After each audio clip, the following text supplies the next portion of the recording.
Рахмат, урматтуу Дастан Арыспекович. Урматтуу Кубатбек Алчиевич. Коалициянын бул тандоосу туура эле болду деп эсептейм. Себеби азыр кризис болуп, өкмөттө эл баарыбыз кыйналып турабыз. Жаңы сырттан премьер келсе, ал командамды түзөм, анын ишин анализдейм дегенге бизде бир күн дагы 1 саат убакыт жок. Сиз бул системада иштеп келе жатасыз. Өзүңүз командаңыз мурда премьерди жандап жүрсөңүз, азыр ээрге өзүңүз отурдуңуз. Эл үмүт этип турат. Тез келип бизге мындай жашообузга жардам берсе экен деп. Кыйналып турабыз. Ошондуктан сиз мына эртеңден баштап, бүгүндөн баштап ишке келсеңиз дагы, мына июль, август, июндун жарымы. Ушул убакытта биз 5 багытты айтып коюңузчу, мына ушул иш башталат, ушул иш аягына чыгат деп. Негизи багыттарды эл угуп турат. Урматтуу Эмил Токтакунович, рахмат, жакшы суроо болду. Мен жана 11 артыкчылыкты айтып өттүм.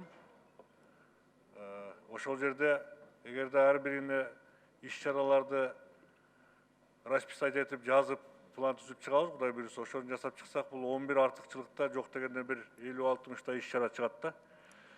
Ошолордун көпчүлүгү бүгүнкү күндө мен жана айткандай, мына Мухаммед Дүйшекеевич баштап отурган өкмөттүн деңгээлинде биз бир топ иштерди алдыга алып келип койгонбуз да. Анан ошолорду тез аранын ичинде кечиктирбестен жылдыруу маселеси. Мен ойлойм 5 иш-чара эмес, андан эле көп иш-чараны биз жылдырабыз. Негизги маселелердин көпчүлүгү бул жерде бир күндө чечиле турган маселелер эмес, же болбосо 3 айдын ичинде, бирок ошону баштоо маселеси. Кээ бир маселелер мына буга чейин айтылгандай 30 жылда айтылып эле, бирок башталбай келген маселе бар да. Андай маселени биз мына баштап биринчи этабын аягына чыгардык, коопсуз шаар боюнча. Өзүңүз билесиз, 6-7 жылдан бери эч ишке ашпай аткан маселе болчу. Ишке ашты, буюрса экинчи этабы мына биз жакынкы күндөрү азыр мына штабтан чечим болуп, сырттан келчү адистерге уруксат берилип атат. Алар келип коопсуз шаардын экинчи этабы башталат. Биздин планыбыз боюнча жылдын аягына чейин республика боюнча коопсуз шаардын экинчи этабы бүтүш керек болчу.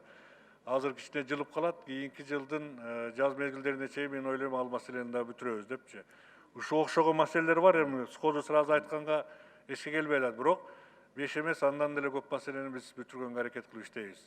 Көз караш бар, эрк бар, жана айтканда биз буюрса иштейбиз. Сиздер колдоп берсеңиздер, мен ойлойм кийинки иштерди да чогуу жылдырабыз алдыга. Жок дегенде иштердин атап келсеңиз жакшы болмок. Мына азыр ишкерлер сырттан товар алып келе албай кыйналып жатат. Кытай менен биздин чек арабыз дагы эле болсо толук кандуу ачылган жок. Баш мамлекеттер ачып сүйлөшүүлөр жүрүп атат. Ушул боюнча так айтып коюңузчу, Кытай менен жүк ташуу боюнча чек ара качан толук кандуу иштейт? Кытай менен жүк ташуу боюнча чек ара Эркештам өткөрүү пунктун билесиз, ал иштеп атат. Бүгүнкү күндөгү шартка байланыштуу ушундай алгоритм менен иштөөгө биз мажбурбуз. Кытай Эл Республикасы дагы ошондой шарттарды талап коюп атат, себеби бизде да коронавирус бар, билесиздер. Азыр интенсивдүү түрдө тор картты ачуу боюнча иш-чаралар, сүйлөшүүлөр жүргүзүлүп жатат. Биздин план боюнча жакын күндөрү ачылат. Бизде алгоритм боюнча маселе калды. Алар могул алгоритм менен иштейли деп өздөрү шартын айтып атат. Анан биз дагы өзүбүздүн жүк ташуучулардын кызыкчылыгына эске алып, биз башкачараак алгоритмди сунуштадык. Азыр Кытай тарап карап атат. Бүгүн эртең жообун берет деп ойлойбуз. Анан жообун берсе, ошого карап туруп бир чечимге барып келебиз. Жакын күндөрү толук кандуу иштей баштайт. Биздин жарандарыбыздын, ишкерлердин мына 1,5 ай карантинде турган убактагы кредит алгандарды пайызын, жок дегенде пайызын токтотуп, же ушуну карап бергиле деп бизге кайрылып атат. Ушул боюнча карап бергенге мүмкүнчүлүк барбы? Сиздин оюңузду айтып коюңуз. Ипотека боюнча туура 3 айга жылдып бериңиздер пайызын. Жөнөкөй кредит алгандар абдан кыйналып турат. Буга чейин дагы бул маселелерди көтөрүлдү. Эми бүгүнкү күндөгү экономиканын акыбалы, бюджеттин акыбалына байланыштуу иш алып барышыбыз керек. Биз ошолорду төлөмдөрдү жылдыруу боюнча чечимдерди кабыл алганбыз, билесиз. Азыркы мезгилде 3-чү пакет иштелип жатат. Ал жерде да бир топ ыңгайлыктарды түзүү боюнча шарттарды каралып атат. Ал эми пайыздарын жок кылуу маселеси бүгүнкү күндө биз үчүн да абдан оор болуп атат. Бирок эксперттик группа Эркин Шамшиновичтин кол алдында иштеп атат, башчылыгы менен. Анан биз карап чыгып туруп, азыр жок нерсени баягы айта бербестен тактап айткандан кийин айталы деп жана да айттык. Ошолордун баардыгын биз карап чыгып айталы. Азырынча убада бериш кыйыныраак болуп турат. Анан кийин башка жолдор бар жардам берүү. Жана биз айткандай, буга чейинки айтылган кредиттик линиялар бар, билесиздер, бир топ жылдан бери. Анын ичинде айыл чарба тармагына ФСК деп бүгүн быйылкы жылы 8-чи ФСК 8-ди иштетип баштадык. Андан сырткары мына кризистен кийинки ишкерлерди колдоо максатында айтып атабыз, быйылкы жылы 14 миллиард сомго жаңы кредиттик линия ачылат. Bunun пайызы да абдан төмөн болот деп. Кийинки жылы уланып, бул 40 миллиардка чейин чыгарсак деген биздин планыбыз бар. 14 миллиардтын бүгүнкү күндө мына кече дагы айтты биздин каржы министрибиз. Булактар аныкталып бүтүп калды. Ушул окшогон жардам иретинде берсек дагы жана пайызын жок кылбасак, ушул сыяктуу жардамдар менен дагы бир топ жеңилдикке жетсек болот да. Анан кийин жана сиз айткан 5 маселени айтып атасыз. 5 маселе боюнча бир экөөнү айттым, дагы кошумчалап коеюн. Кийинки айткан сөзүңө ылайыктуу. Бизде фискалдаштыруу маселеси мына аягына чыгайын деп калды. Биз ошону жылдын аягына чейин чыгарганга аракет кылабыз. Электрондук эсеп фактуралары мына кирет. Виртуалдык контролдук кассалык машиналар кирет. Май куюучу станцияларга эсепке алуунун автоматташтырылган системасын милдеттүү түрдө колдонуу кирет.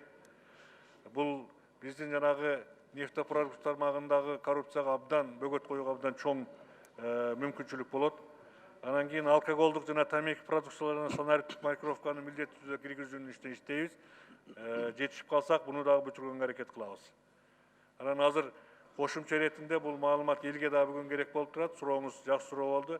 Эркин Шамшинович кошумчалап койсун, тактап. Кыска жооп берсеңиздер. Эмил Токтокулович, жана пайыздык үстөктөрдү жое турган жөн эле жоюп коюш мыйзам чегинде жок экен. Аны жое турган болсо, анын ордун толуктап бериш керек да. Тилекке каршы бүгүндө бюджетте каражат андайга жок. Бирок биз башка жолун таптык. Жана каржылоо программасында жаңы алынып аткан жеңилдетилген насыялардын 50%-на чейин мурунку алган карыздарды жапса болот да.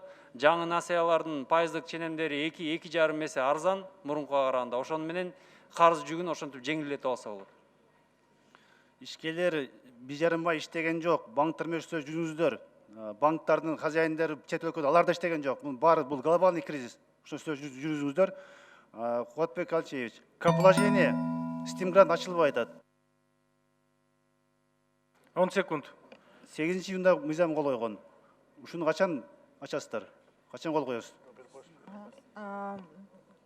Эмил Токтокулович, эми каположенияны өзүңүздөр билесиздер, азыр мына эмелер списоктарды даярдалып атат. Эми стим гранттар боюнча азыр проекттердин баарын топтодук. Мына ушул жуманын аягына чейин бүт комиссиялар бүт баарын карап чыгып, чечимдерин чыгарат. Эмки жумадан баштап акча каражаттарын бере баштайбыз. Мына ийим бүтүп атат. Алыскы тоолуу райондордо 3 айдан кийин кайра күз келет, кыш келет. Ошондуктан буну тез баштап алсаңыздар көп райондор күтүп калышты. Рахмат.